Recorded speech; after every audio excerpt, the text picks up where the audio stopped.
China is finishing things in 2026 that most countries haven't even started planning. We're talking about the world's fastest passenger train, a dam taller than a 100-story skyscraper, a nuclear reactor that's rewriting the rules of how atomic energy works, and renewable energy installations so massive they make entire national grids look tiny by comparison. So let's get into it. What's actually completing, why it matters, and what it tells us about where the world is heading. Let's start with the fastest train ever built for regular passengers, the CR450. Now, China already runs more high-speed rail than every other country on the planet combined. By the time we hit 2026, the network stretches beyond 45,000 kilometers. During test runs, the CR450 reached 450 kilometers per hour.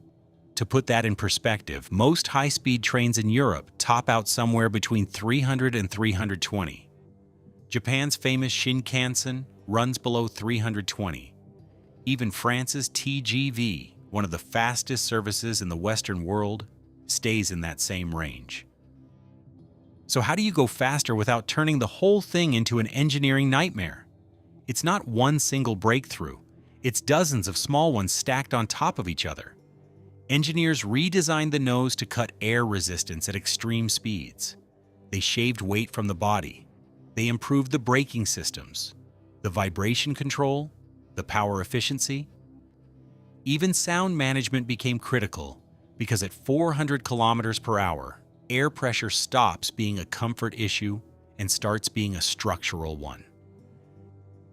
And what makes this really significant is where it runs. The CR450 is designed for China's busiest long-distance corridors, routes like Shanghai to Chengdu or Beijing to major inland cities. On a trip covering 1,500 kilometers, cutting from 350 to 450 kilometers per hour isn't a small improvement.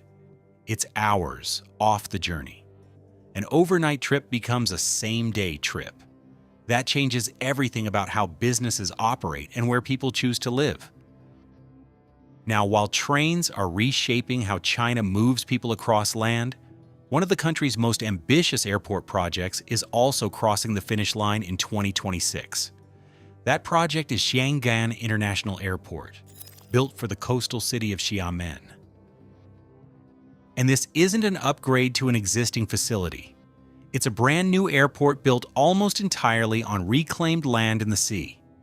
Phase 1 is designed to handle 45 million passengers per year alongside 750,000 tons of cargo annually. Why build in the ocean? Because Xiamen's existing airport got completely boxed in by urban growth. Expanding in the city would have meant constant conflicts over noise, safety, and space. So instead of squeezing into a tight corner, China created a new island, stabilized the seabed, constructed massive seawalls, and built from scratch. Inside the terminal, biometric checks replace manual boarding passes. AI-based scheduling keeps ground operations running tight. Baggage handling is automated. These aren't just visual upgrades. They cut turnaround times and reduce the kind of labor bottlenecks that cause the cascading delays anyone who's been stuck in an airport knows too well. But transportation is only one part of what's completing in 2026. Because at the same time, China is switching on some of the most extreme energy projects ever attempted. The Shuangjiangkou hydropower station in Sichuan province is set to become the tallest dam ever built. At 315 meters high, it rises taller than a 100-story skyscraper. The Hoover Dam stands at 221 meters. China's own Jinping One Dam, which was previously the world's record holder at 305 meters, is shorter. This is not about chasing records for their own sake, though. It exists because of a very real problem. Southwest China depends heavily on hydropower, but recent droughts exposed just how fragile that dependence is. When rainfall dropped, factories slowed down, cities rationed power, and supply chains across the region felt the shock. Shuangjiangkou is the answer. Its reservoir stores water during wet seasons and releases it during dry periods, smoothing out electricity output year-round regardless of rainfall. Once fully operational, it will produce around 3,000 megawatts, enough to power millions of homes. Building a dam this tall in a seismically active zone is not straightforward.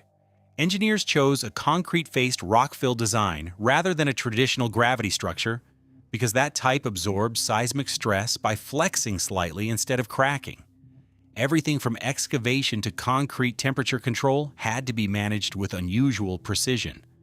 At this scale, even the internal heat from curing materials can compromise structural integrity if you're not careful.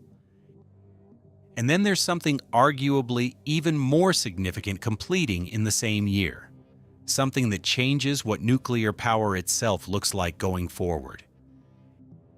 In 2026, China will bring Linglong One online on Hainan Island. It will become the world's first land-based small modular nuclear reactor to enter commercial operation.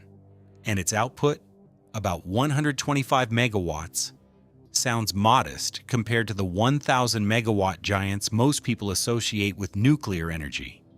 But that smaller size is exactly the point. Major components are manufactured in factories and assembled on site. That shortens construction timelines dramatically and cuts on-site complexity. From the first shovel in the ground in 2021 to connecting to the grid in 2026 is roughly 5 years.